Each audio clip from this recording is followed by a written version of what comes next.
You're welcome. Before we take your questions, and recall, your questions are between you and barbecue. We didn't plan for that. It was all DAX planning. We figured we'd give you an update of some of what we've been discussing the 2 days before the event. So one of the things I've personally been working on, and I plan to continue, you have seen on the project list probably, is reworking the election rules.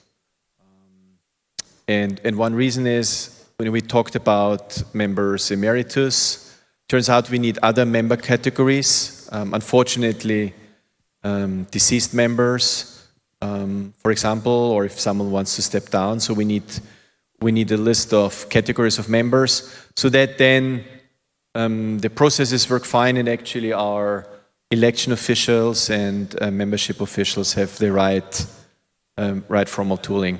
I will say the first stage of the work, the cleanup of the election rules, has received very limited feedback. I think I've seen 2 emails. Let's see what else we have. And the next step, or happening in parallel, are you next-ish? Is improving some of the tooling we have. And just to be clear, actually there's an overarching theme that we realized individually and talking as a board.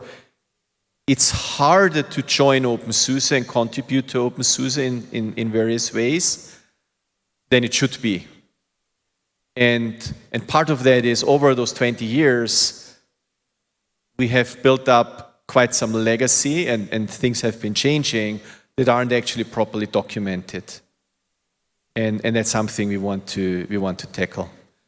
With the goal, make it easier to join, make it easier to use, provide feedback, and contribute. And make it easier to become a member, for example.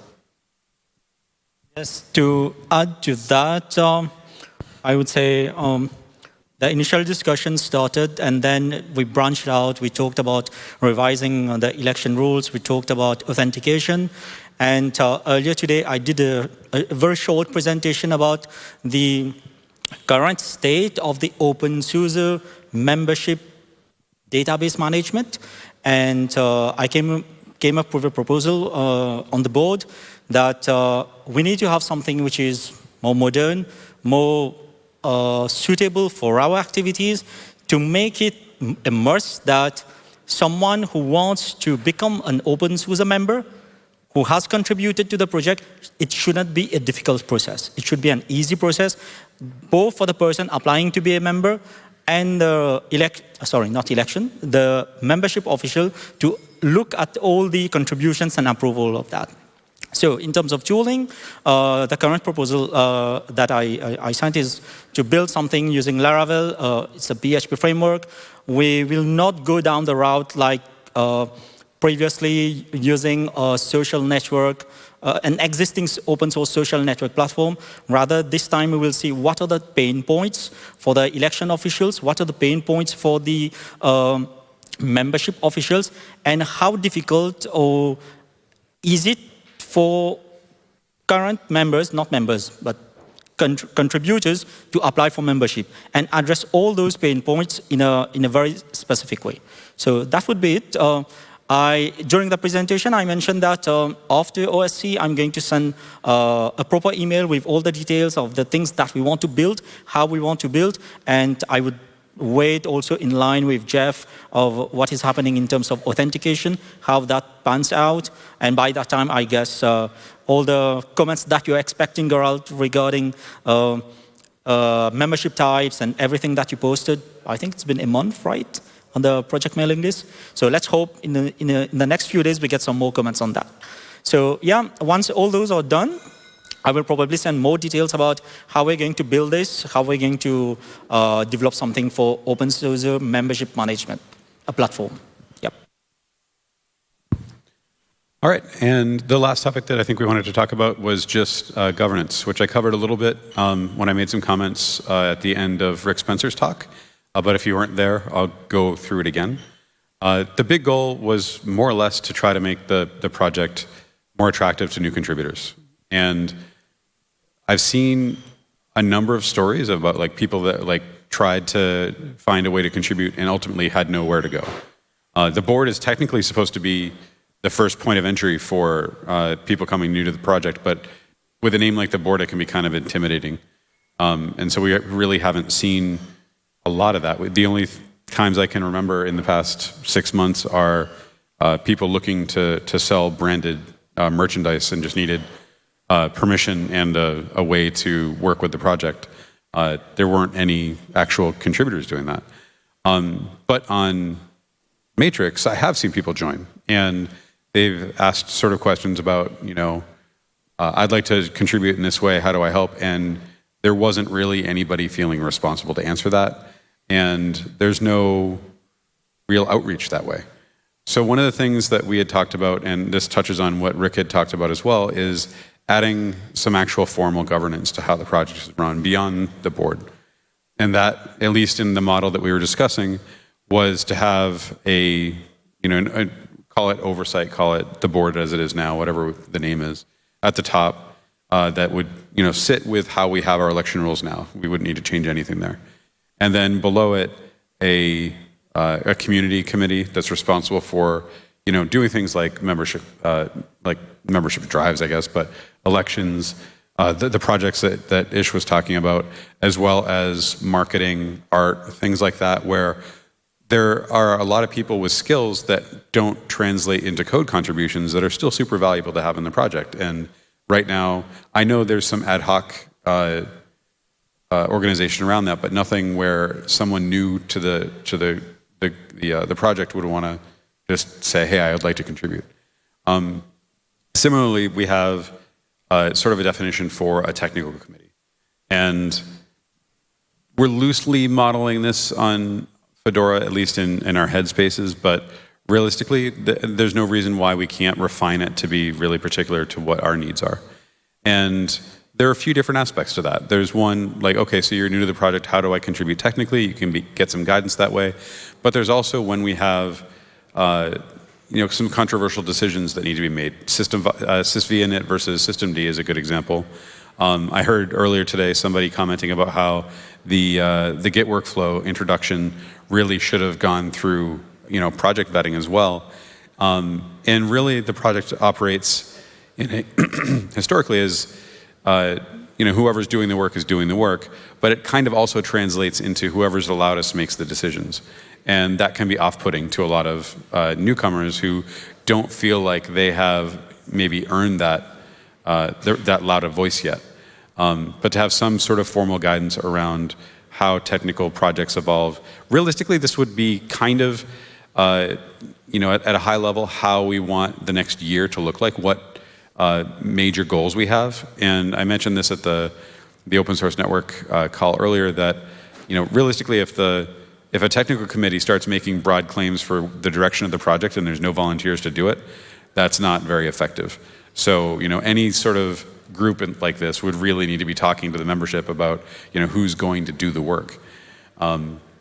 This is all going to go into a proposal that the board is going to put together, because realistically, I think we all know how this will go if we just post something on one of the mailing lists saying, hey, so what do we think this should look like? And there'll be some vague comments, but nothing really actionable. And so the goal is to come up with something as a starting point for discussion rather than just have it be open-ended. At the talk, the comments I gave the other day, also I mentioned a legal/finance committee. And this would be kind of, we have a treasurer role now that's unfilled. The finance part of it kind of dovetails into the foundation a little bit. That part needs to be fleshed out, and given that it's legal, it needs to be vetted. And so that's not really ready for communication yet. But I think the most interesting parts are a community committee and a technical committee.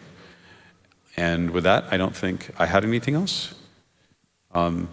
So I guess we can open the floor to questions or comments, and we'll try to get out of the way between you and dinner.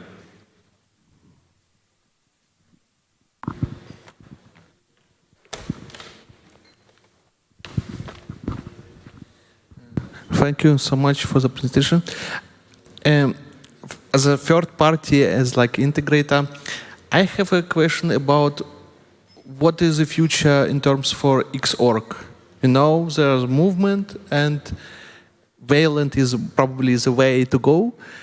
And do you have any plans to show like a transition for all Xorg related applications? Like, I don't know, maybe making comparison table why Wayland is better than Xorg, like, you know, to convince people like this is the way, the better approach, you know?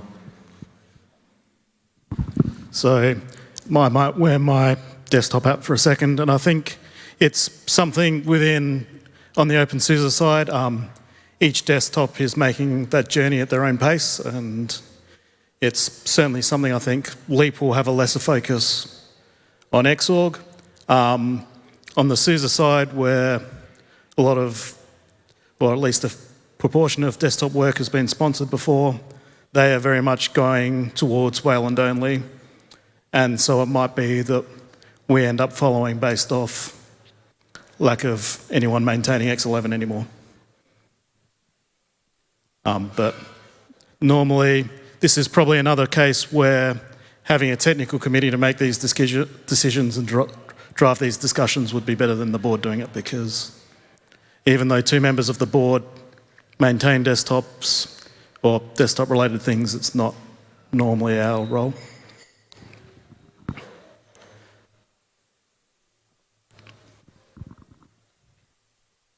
Yeah, I just wanted to echo about I actually originally wanted to ask if somebody considered the idea of adopting, for example, the working groups / segs from Fedora, basically, because to me it looks like a very efficient way, very efficient way to split the project in thematic chunks and just have decisions happening in, I don't know, not on the factory mailing list, but basically. So yeah, my original question was that you partially answered. So yeah, I just wanted to echo on that and wanted to know if there is any follow-up on that. So yes, there will be. I mean, we really just had the discussion for real for the first time this week, and we're pretty much aligned on what that model looks like loosely. I need to write something up, and I can send it to, I mean, it would be the project mailing list, I think, for discussion. But I think, to get back to the actual technical committee aspect of it, I think, I mean, Simon, you'd mentioned this in response to his question, that one of the main drivers of having like a tech committee like that is also that there's transparency around, well, there's both transparency around decision making and communication around it, so that those sorts of decisions are actually, you know, the rationale is there and that they've been made is documented. Yeah, basically my personal take on this is that, like, what happened when Neil, for example, Neil Gompa proposed the adoption of frame pointers across the whole distro.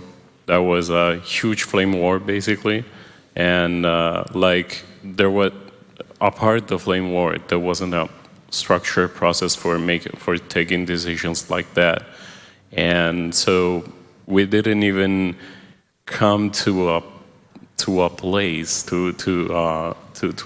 in an hypothetical process in which you had a decision like no or yes. We just had a huge flame war.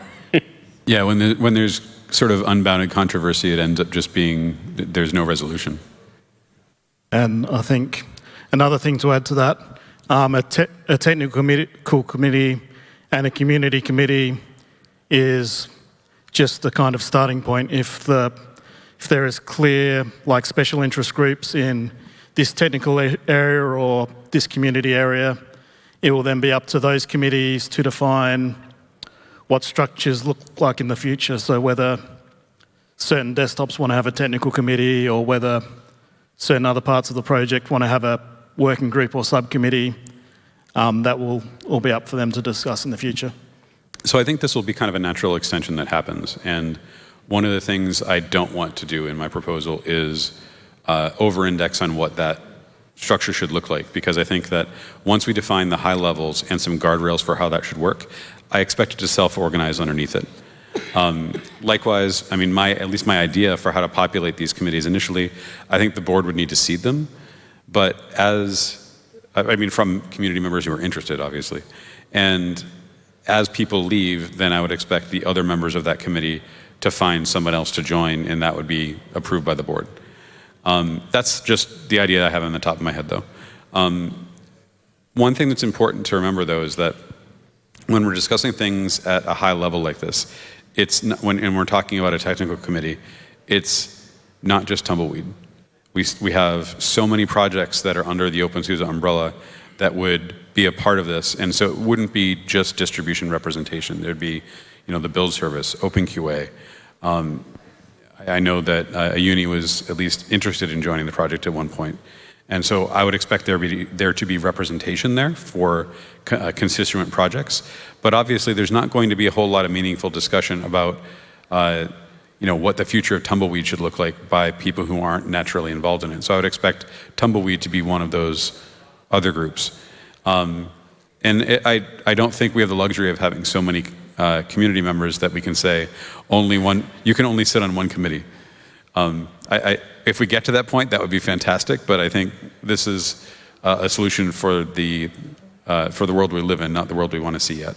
And I think the other thing we've discussed is being careful that at the same time, if someone as a person who's a part of the project wants to start something new and explore a new idea, that the role of the technical committee is not to say, no, don't do that, stop. We still want to create a structure where people can go off and explore like slow roll and various other concepts within the project, and maybe they'll turn into a full-fledged part of the project, maybe they won't, but we need to look at how we word a structure in such a way that there is the flexibility to do, as Rick was saying, there's the flexibility to be over here somewhere still and be over here depending on which part of the project we're looking at, because we are a wide, broad project that does a lot of things.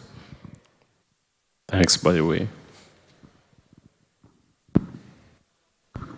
Hello. One of the big disadvantages that we have as a project compared to, for example, Fedora, is that we do not really get official brand resources. So if you look at Fedora, there is at least 4 paid artists from within Red Hat who actually work on the project, Maria Leonova and a few others who work on regular wallpaper refreshes and so on. So they have throughput, they have people. And we have a problem that SUSE brand team is not allowed to work on openSUSE stuff. They rejected every single request that I've ever filed. And we have few very talented volunteers, but the throughput is small because it's all like free time at night, when there is a capacity.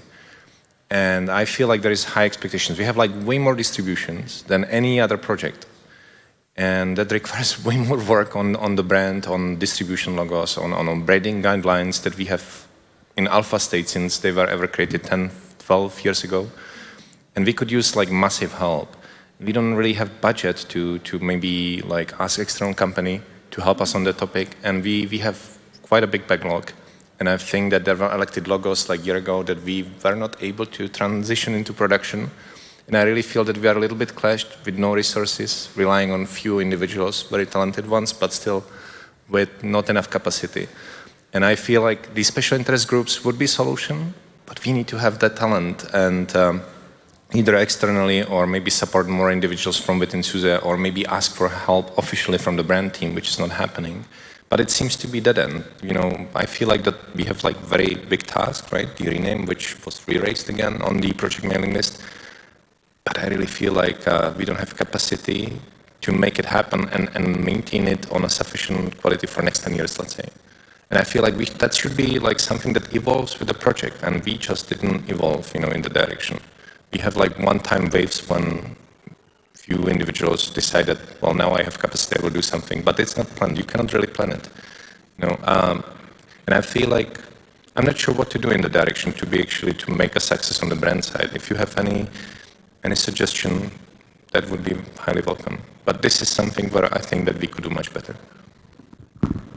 So I think at one level, it probably speaks to how, although we've never been sometimes not been great at picking up new contributors in any area.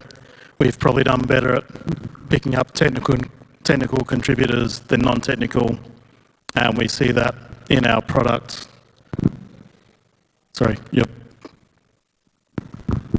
Just to give credit to some things that are happening that maybe everybody is not aware of, like 2-3 weeks ago, somebody proposed like completely new revamp, get openSUSE.org, which looks really shiny and everything, but like it's very uncontrolled.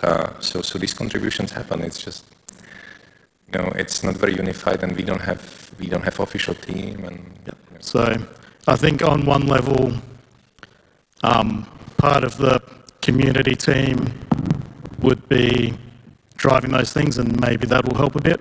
On the other level, money helps, and so something we haven't spoken about so much today because we haven't really worked out the details is the foundation legal side. If we can get the project to the point where it's receiving significant donations from the community and from outside of SUSE, then all of a sudden we have the ability to look at what are our biggest holes that SUSE hasn't felt the need to invest in as much, and as the foundation, with the backing of our foundation structure, can we pay people to help us fill those holes? I was just checking prices, and it's not that crazy. Like the entire brand identity starts at like 5,000K, sorry, 5K euros, something like that, and you can have like the, you know, what we are missing since 10 years ago, the official identity. So I think it can be done, yeah, with a little bit of help. Thank you.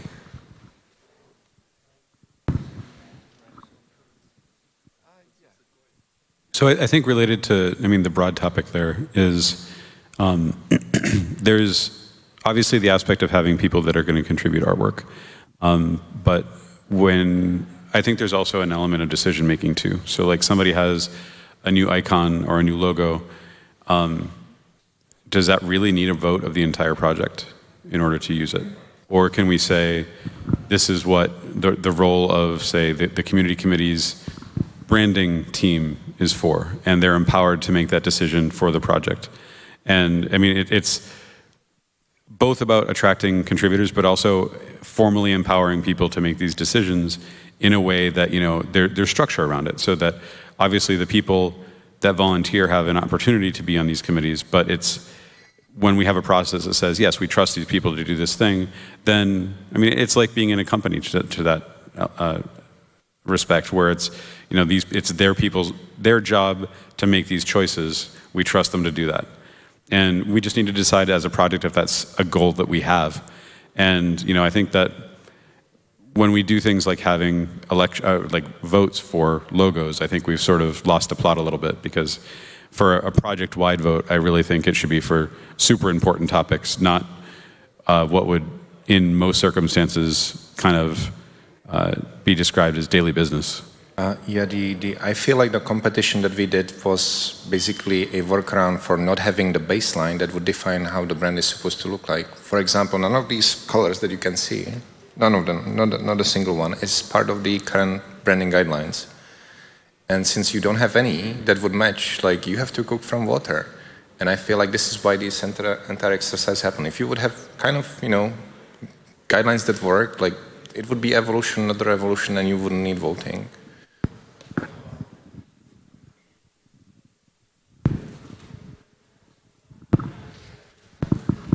Thanks. I do want to follow up on this point about the teams, but before I do, I want to thank all these guys. I know how hard they've been working on this openSUSECon and on openSUSE in general. So I think, can we just pause when we only have 4 more minutes to the barbecue to show some appreciation to these folks, please?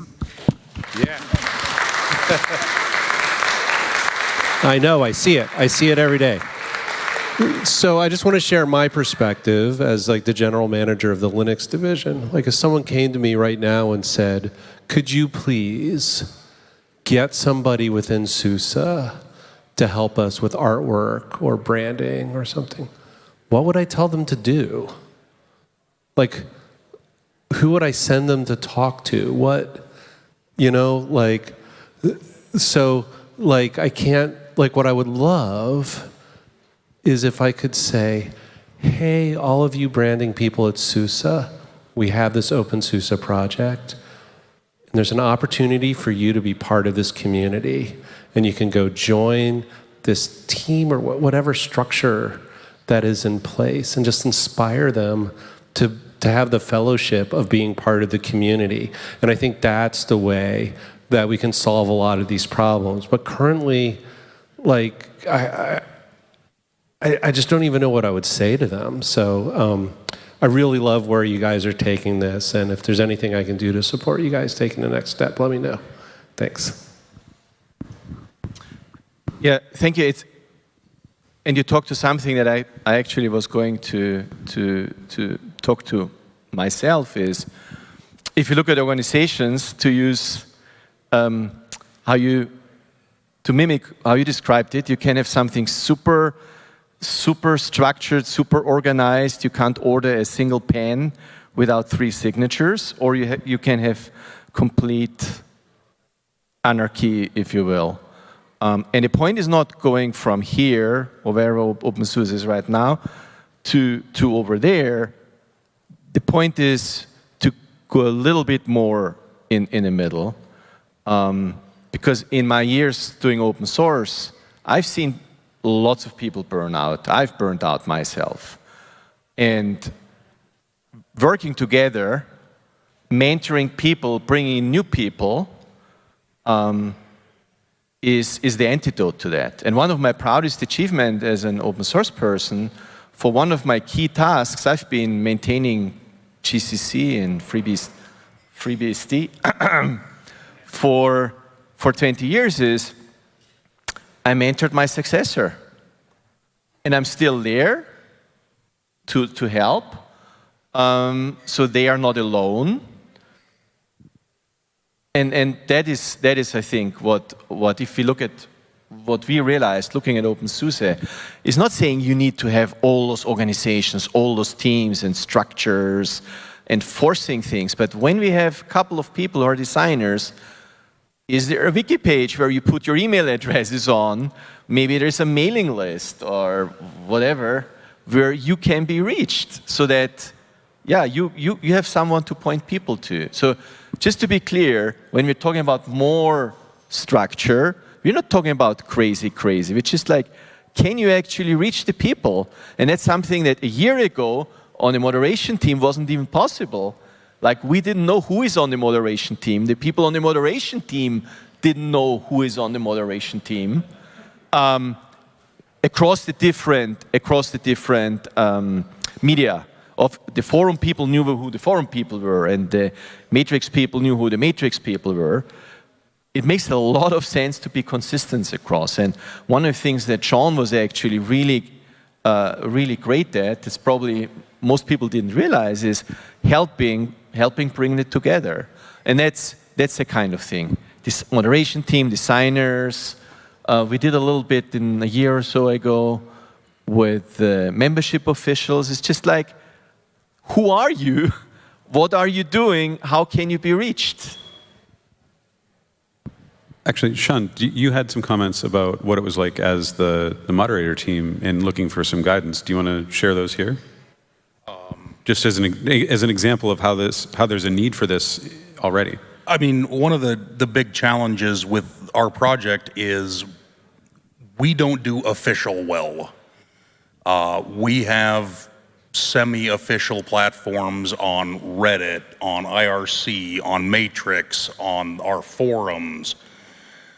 We've got some adjunct stuff that is semi-formal. There's a Discord. And I've noticed over the years, moderation can vary wildly based on the platform because none of these teams talk to each other. Part of the point of getting the mod team started was to have a central place for the moderators, to know who the moderators are, because we didn't know.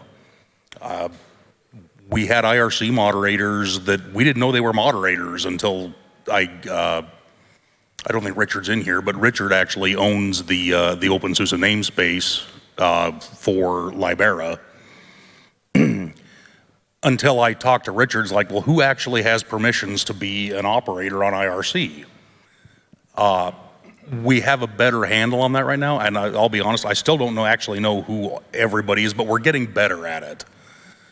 We have the issue system now where we're able to track things and have a little more, so we're not dropping the hammer on somebody needlessly or letting bad actors play well in one sandbox and not in the other. And I know I have made a number of community members angry with some of the actions I've been taking, but it's something that needs to be done. Maybe I'm not the right guy to do it ultimately, but I'm the one that's doing it. So it's one of those spots where the chaotic nature of the way we've been organized has just, everybody's kind of doing their own thing. And that's not necessarily a bad thing, but having some rough guidelines in place where we're moderating the same way across all the platforms, I think that's a good thing. I just wanted to pick up quickly on something Gerald said. I obviously am from Australia, which is the other side of the world. And half the reason I found an easy way into this community was because at the time I found something that I needed to package. I also found a mentor that helped and guided me and pushed me in the right direction and helped train me and helped answer questions. And I know that looking in this room, there's a lot of senior people in the community, and I would encourage everyone in this room to try and find people that they can help, that they can grow and that they can mentor, because that's how we're going to build the future of the community. And if we can put some structures to help with that process as well, great. But if everyone in this room is doing it, then that's going to be effective as well. All right. Doug's giving us the cutoff for food. Do you want a microphone, Doug? I want to jump on it because I am in the situation that I am in the second company now where my managers and colleagues are surprised. How can you pick up such responsibility in open source projects? And now I am also allowed to give a presentation about that instead of about my expertise. Therefore, I thought, okay, anything is missing in open source projects, how you can start there and grow there. We are in the same situation, I believe so. And I spread my way from documentation to the openSUSE C systems lead now everywhere, how you can do that. But anyways, you should have got also a starting point anywhere on the website as we had it 10 years ago or something like that, where you can get mentors who can help you. Are there any meetings where you can join? That is missing a little bit. Also, last week there was a question on the translation mailing list. I don't know what are the most important packages anyways. If there is nobody who can answer that, that is a really hot problem. So I think we can discuss this over the barbecue. Please go out there. And again, get your shirts here. So I want to thank everyone. I want to thank Tamar, who actually did the design of this 20-year. And get a cupcake, go get some beer, go barbecue, enjoy. Okay, let's make it in the